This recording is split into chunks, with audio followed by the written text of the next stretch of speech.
Hello, Michigan. Have a seat, have a seat. Well, it's good to be in the house that labor built here to UAW Region 1A. Thank you, folks, for that. Congresswoman Dingell, it's good to see you. I would like to know when you find time to sleep, because all you're doing is working. So thank you for that. Thank you for that. Congressman Dingell, great pleasure to see you. Again, you're out there, you're doing the work, you're getting things done. Thank you for that. Did I see the Lieutenant Governor was here? Did he show up or not? He's working hard too.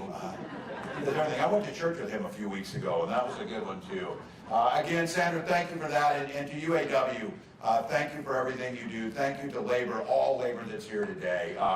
That big shout out, we know. I said, from pipe fitters to nurses to electricians who power this country, and I'm especially proud as a former dues-paying member of our state educators association in Minnesota.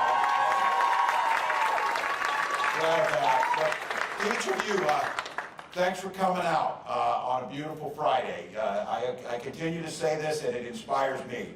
You could quite literally be anywhere else, but you're here for the simple reason that you love this country, and so thank you for that.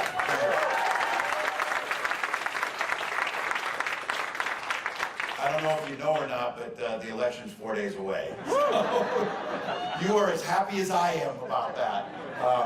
But look, what a privilege. This election will shape generations to come. I think we know that. And there are still folks out there making up their mind. And I know you heard it, you've seen it in your life, or if you're door knocking or phone calling, you got folks that I hear them saying this, well, I really don't like Donald Trump's personality and how he acts. And I'm like, really, you think? But then they say, but I liked his economy, it was pretty good. This is where we need to be a little bit clear. They're being a little fuzzy about the memory of Donald Trump as during his time as president. During the time Donald Trump was president, we lost 2.7 million jobs. 280,000 jobs in Michigan alone, 9,000 in the auto industry when 6 plants closed. Look, Donald Trump botched the pandemic response so poorly. Not only did we lose 10 million jobs, we were pitted into a hunger game against our neighbors to find toilet paper. That's how bad it was. So now, I suppose it wasn't too bad, thinking back to that economy. If you're a billionaire, Elon Musk, for example, say, that guy got it.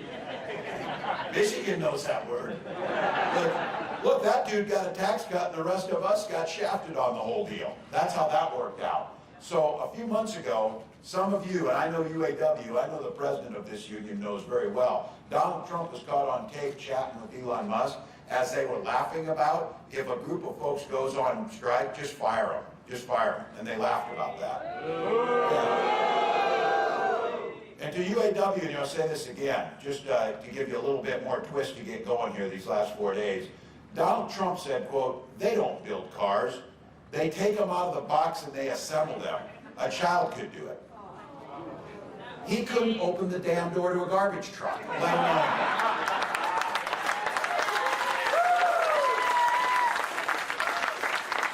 But here's where it gets scary, because we can think about this.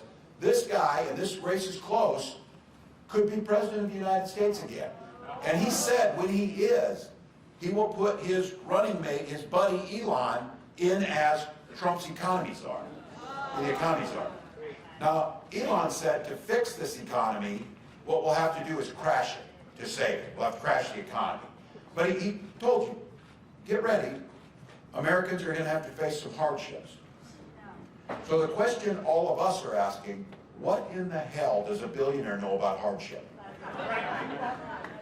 He promised that he would cut $2 trillion in spending.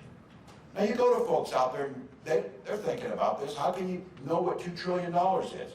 Just so you know, the United States every year, our entire budget for discretionary spending is $1.6 trillion. So you start to figure this out, because your math is obviously better than Elon's and Donald's. That would mean they have to turn to programs like Social Security and Medicare to cut to find that money. Because, oh God help us, that we could ask Elon and Donald to pay their fair share of taxes to make up the difference. That would be a way to do it. But J.D. Vance was very specific. He said, we do have to go after Social Security. They've talked about raising the age.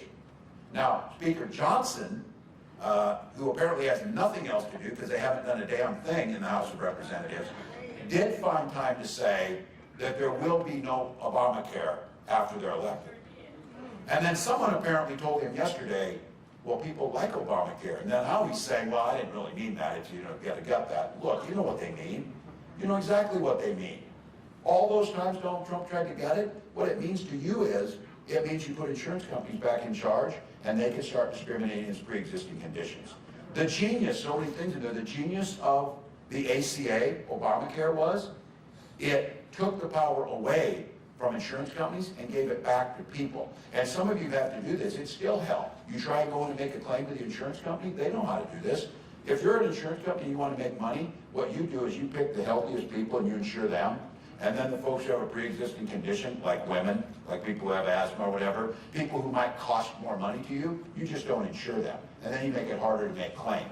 The ACA said, to hell with that, people need to get health care, they need to get their claims, and it needs to be affordable. That's what it is.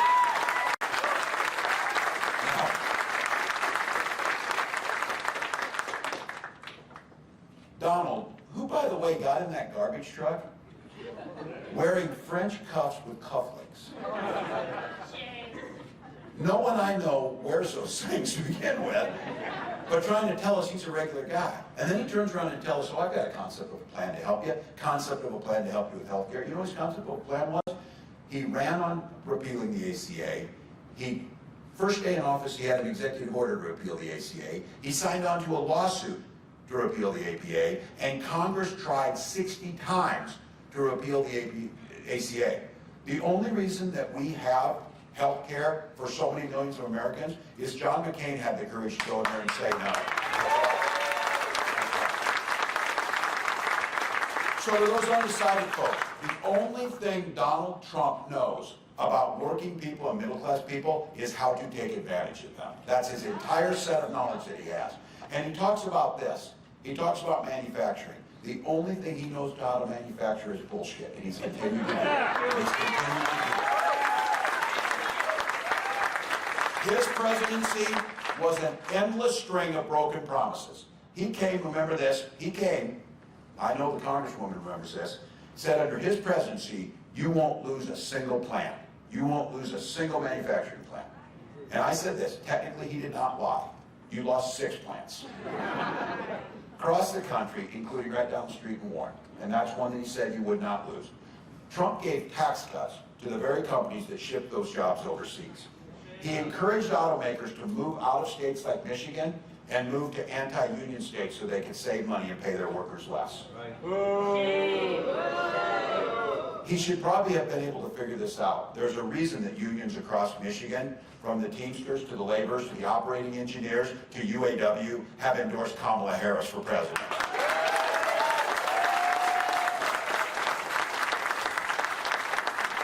There's a reason President Fain gave a very clear definition when he said Donald Trump's a scab. He said plain and simple. That's where he was. Now look, he's not thinking how to make your life better. He's not thinking about you at all. Folks, I get it. You're tired, you're stressed, you're ready for this thing to be over, you're feeling the anxiety, you're on the polar coaster, oh, it's good, oh, it's bad, oh, it's good, oh, it's bad. You know that thing or whatever? Look, don't do any of that. There's one antidote to this, and it's the best one. Go out and vote for Kamala Harris to be president. That's it.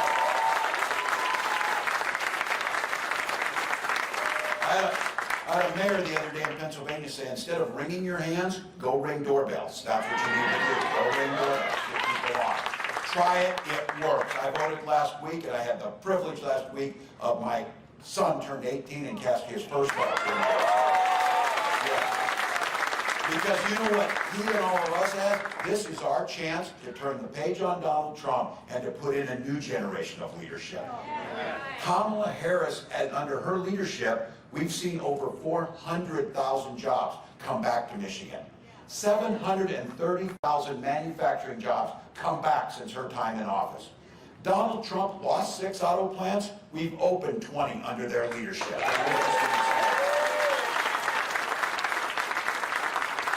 And it was Kamala Harris who cast the deciding vote to make sure GM's $500 million investment in the Lansing Grand River plant could happen.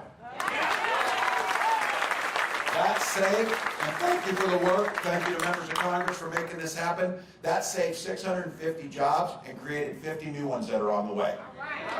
Now,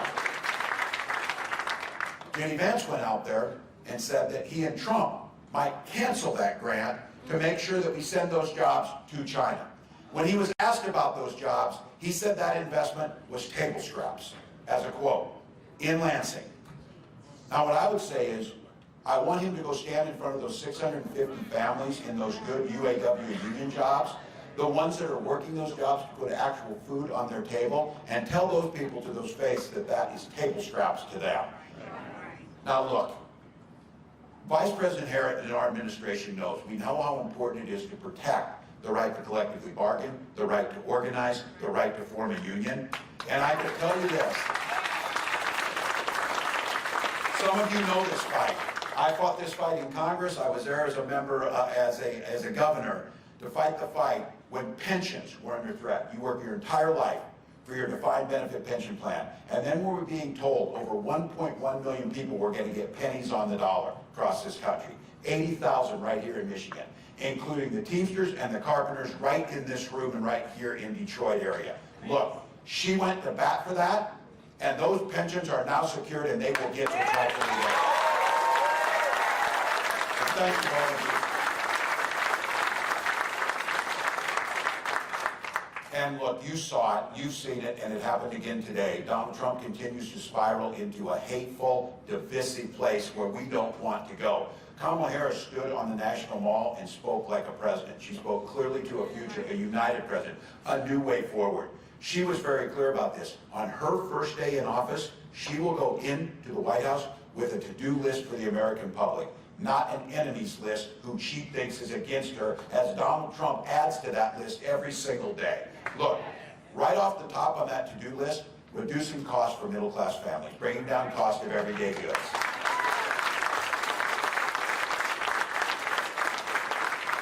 I wear this as a badge of honor. When I had the privilege of being selected to be Kamala Harris's running mate, we did our financial disclosures, and a newspaper said, well, this guy might be the poorest guy who's ever run for vice president in history. Not poor, but I lived on a teacher's salary. Thank God I was in a union. They helped me. Teachers know. Look, like all of us, I didn't expect to get rich teaching, but I didn't take an oath of poverty, and I sure the hell don't want somebody like Donald Trump crapping on my job or telling me that they're not valuable like each and every one of us in this room. The thing to remember on this ticket is, Kamala Harris grew up in a middle-class family too. She understands what it's like. She knows what it's like. She was the priority for her every single day. Her single mother was trying to make ends meet to buy that house for her. And she often says, how great is America where a middle-class kid from Oakland and a middle-class kid from rural Nebraska can be running for president and vice president of the United States. So we know that there's things that we need to do. She will enact the first ever federal ban on price gouging to make sure middleman doesn't cut the money out. Let's give you one thing on this. I was sitting with a farmer yesterday up in Erie, Pennsylvania, and we were talking about this, and I asked him, I said, when food, right now, bushel of corn runs about $4.10 a bushel is what my farmers are getting for it. And I asked him, and I said, so when food prices were about 30% lower, how much were you getting for a bushel of corn? About $4.10. So you do the math. Farmers aren't making any more money.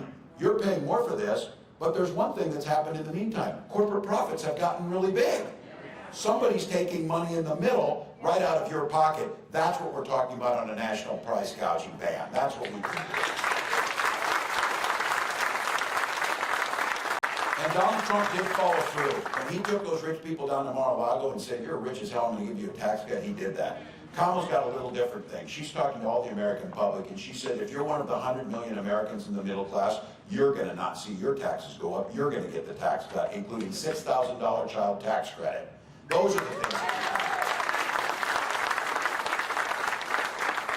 capping insulin at $35 for the vial, that's the one thing that makes a big difference. Look, I tell everybody this. They're selling that little vial of insulin. That's not like a nice to have thing. That's not like a new pair of shoes or something. That's life and death for people. They were selling that stuff for $800 a vial. It cost them $5 to make it. Capping it at $35 makes sure everybody who needs life-saving insulin can get it, and she wants you to send that to everybody. And those in this room of a certain age, like I just told you, I got an 18-year-old on this side, and I got a nearly 90-year-old mother on this side. We're the sandwich generation that they're talking about, making life more affordable for all of us. And one of the biggest things that would change this is Kamala's proposed making sure Medicare pays for in-home care for our seniors.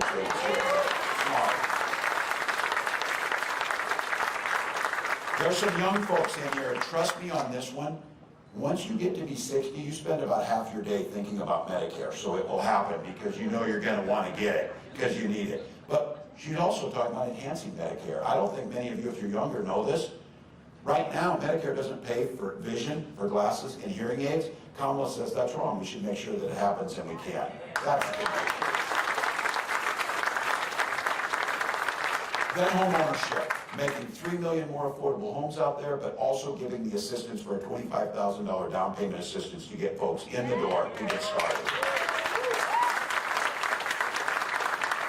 Small business tax credit going from $5,000 to $50,000. If you want to start your own small business, the average cost is about $40,000 to get off the ground. You can get a tax cut to do that. Now I got to ask, how are you going to pay for that? Well, for starters, we'll ask Donald to pay his taxes, and then we'll get him started. He hasn't paid federal tax for 15 years. But in this room, and it's the lived experience that I've had, we know this for a fact, and Kamala knows this. When unions are strong, America is strong. It's that simple. In Minnesota, I signed the largest and the biggest package of poll worker policies into law in Minnesota's history. Made it easier for workers to form a union, strengthening worker protections and safety, and then we did something that I know all of you probably had to deal with before. We made illegal in Minnesota so you couldn't do it. Banned those damn captive audience meetings.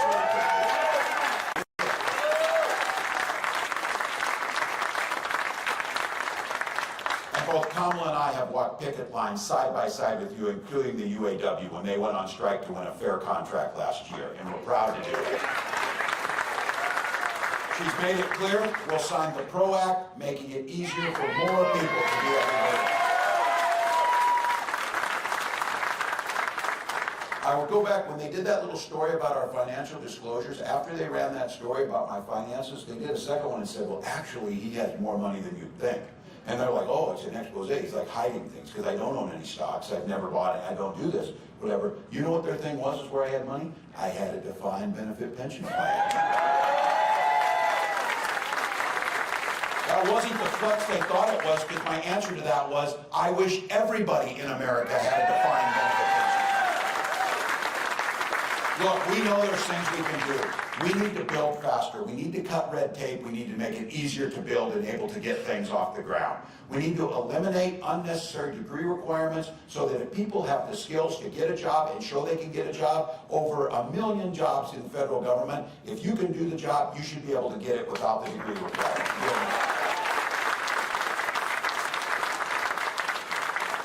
And unlike Donald Trump, who looks up to the leadership of China, Xi Jinping, as being something, he says he rules his people with an iron fist, that's good or whatever.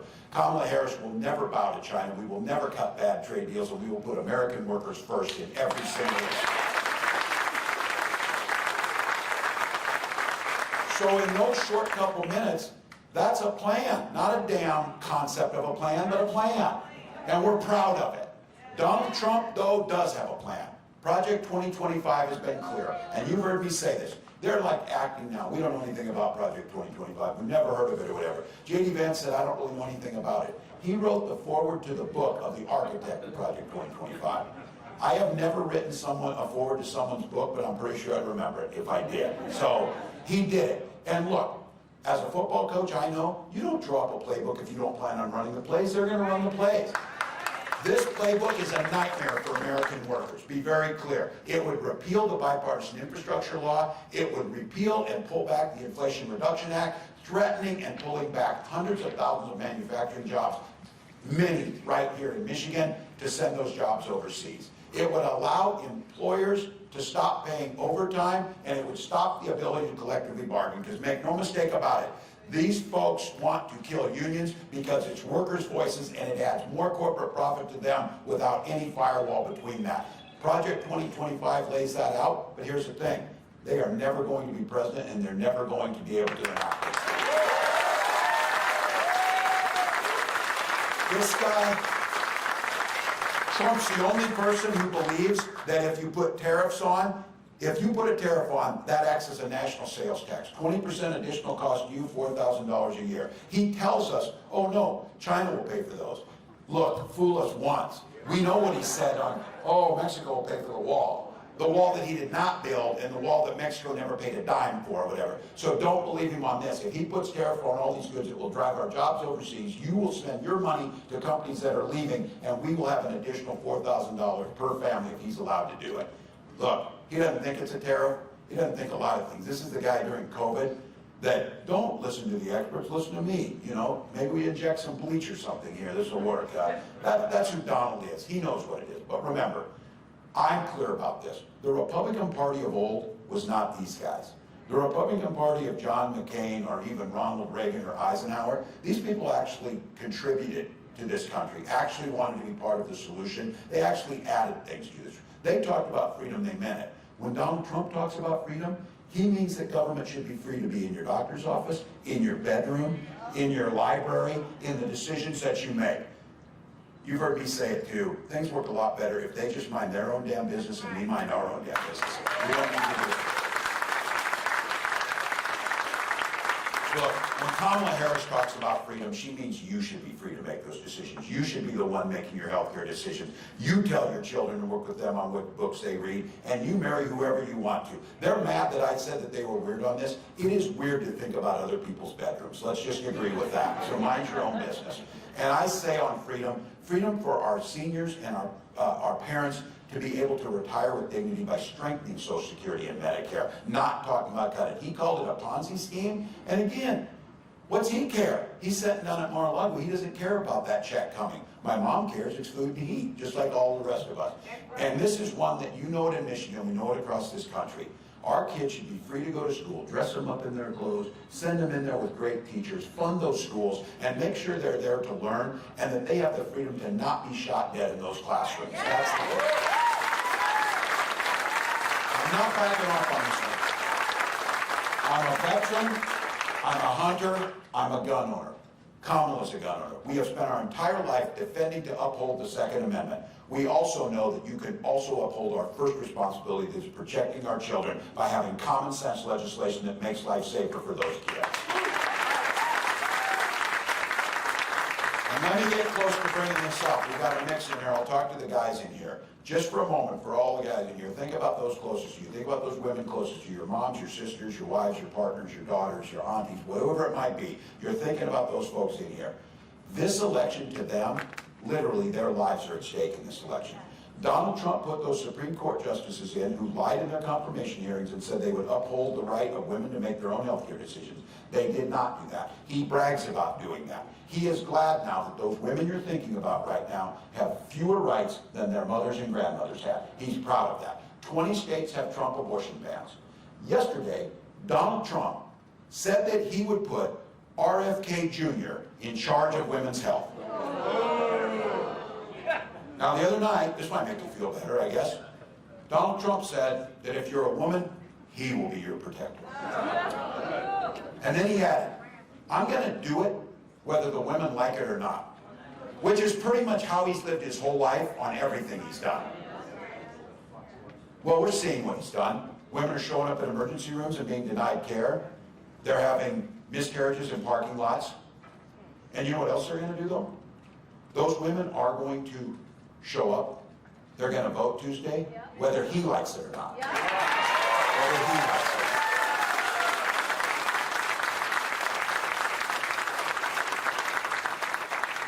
So his rhetoric around this, we know where he's at. We know exactly what he's going to do. We know he will go further by closing down fertility clinics, things that are personal to so many of us. These are things that we shouldn't have to talk about in public as our personal business, but women and families across the country are doing it. It's why my wife Gwen and I talked about it. We struggled for years to have a child. We used fertility treatments. We finally had our beautiful daughter, Hope. He's talking about taking that away. I'll be damned if anybody in elected office should tell you what type of family you should have, when you should have it, and how you should have it.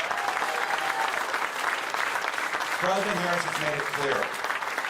We are going to win back the House of Representatives, put gavels in the hands of these members of Congress, hold the Senate, and pass legislation to restore Roe versus Wade, and President Harris will sign it into law.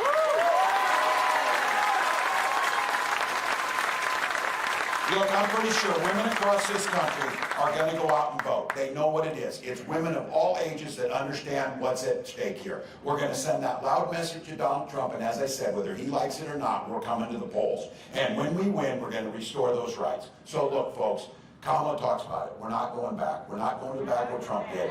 We're not letting them rewrite history. We're not letting them gut our manufacturing job. We're not letting them make tax cuts to the wealthiest by sticking it to the middle class. We're not letting them strip away our health care. We're not letting them do any of this. And what I'm here today is to humbly ask you on behalf of Kamala Harris and myself for your vote to take us forward to a new way of doing things, a better way forward.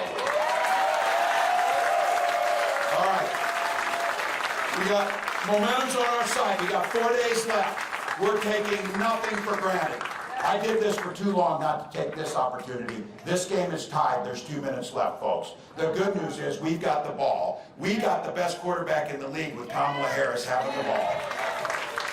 I don't care. I don't care at this point in time. This is where you dig deep. If you're tired, I've been saying, I'll continue to say, there'll be plenty of time to sleep when you're dead. Because what we know is 1 or 2 votes per precinct in the state of Michigan could win this thing for all of us. This is where all of the rallies, all of the money that was raised, all of the talks that we've given, all of the billboards, all of the signs, all of the phone calls, all of the work we've done has to translate over the next 100 hours into more people getting that little sticker that says, I voted on them, voting for Kamala Harris. That's what it is. Now for the young folks in here, for all of us, there's going to be a day we're going to be sitting on that porch in a rocking chair and a little one's going to come up to us and say, tell me what you did in 2024 when everything was on the line for the democracy. What did you do? The answer for folks in this room is every damn thing we could do. That's exactly what it is. That's what it has to be with all of us. So I have to ask you, how many have early voted in this room? All right. How many have talked to somebody on the phone to get them to go vote? All right. Door knock. Got it going. All right. You get it. We're going to need you with us today. We're going to need you to finish out. This is right now. It's hard to believe. This thing will be won over the next few hours. And it's literally hours now till this is over. It's going to be won by the people who haven't been asked to vote yet or don't know if it matters. The statistics are stunning. If someone is asked to vote, the chance of them voting goes way up. If they're asked to vote and given the place where they should vote and give them a plan to vote, it goes way up. And what we know is our ground game is better on this. Donald outsourced their field program to Elon Musk. Thank God for that. Thank God. Because what we know is it's all a grift on that side. These are real bodies on the ground. These are people going to the doors. These are people doing the door knock. So make a plan for November 5th. Make sure it's done. Make sure you're getting people out there. If you need to, it's iwillvote.com/mi. You're doing it all for a simple reason. We believe in America. We know the firewalls around Donald Trump have been down, but the last firewall still stands, the American public. Folks who know that this republic was founded on us coming together to find solutions, personal freedoms, moving the country forward, innovation. There is an opportunity to craft the next generation of American policies based on a joyful vision where everybody's a part of it, following the science, doing the things that we know make a difference. And for all of the reasons to vote for Kamala Harris, I'm not a real petty guy on this, but I'll just tell you, I might be petty on this. I just don't want to see him on TV again. I don't want to hear it. I don't want to see it. That's a good reason. That's a good reason. So here we are. We know when we fight, we win. We've been saying that, but now we're in the final stages. We got the ball. We're driving down. We got to get it over the line. Now it's time to say, when we vote. We win. When we vote. We win. Michigan, win this thing for America. Let's go.